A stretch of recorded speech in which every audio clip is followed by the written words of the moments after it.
अस्सलाम वालेकुम ګرانو کتونکو تاسو ته معلومه ده چې نن سبا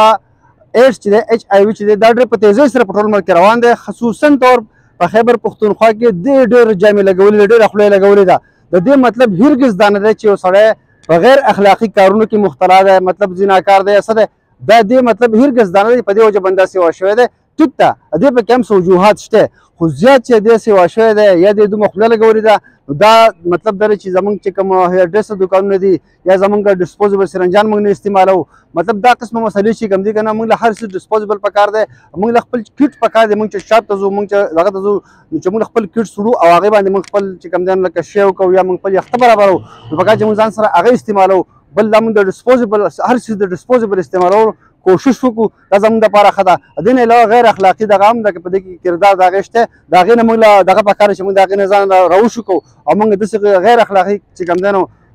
کارونه نه کوو چې د هغې په وجه باندې زموږ نقصان وجود ته میلاویږي او ایډز چې دی نو دې داسې علاج داسې خاطرخواه علاج پر دې بیا نه وي نو په دې وجه باندې تاسو له پکار دی چې په دې ایډز په باره کې یو خاص که دا آګاهي مهم دی چې مطلب په خیبر خاص په ډسټرکټ سوات کې دا کم دغه چې دي شایع کړی دی نو چې 300 مریضان دي که نه نو 300 مریضان په ډسټرکټ سوات کې سوچ کوئ څومره زیات دي که نه نو مهرباني وکړئ او په دې شیانو کې د احتیاطي تدابیر ضروري اختیار کړئ ډېر ضروري دي ستاسو د وجود دپاره ستاسو د صحت دپاره ستاسو صحت د هر څه نه ضروري دی ډېره مننه آباد اوسئ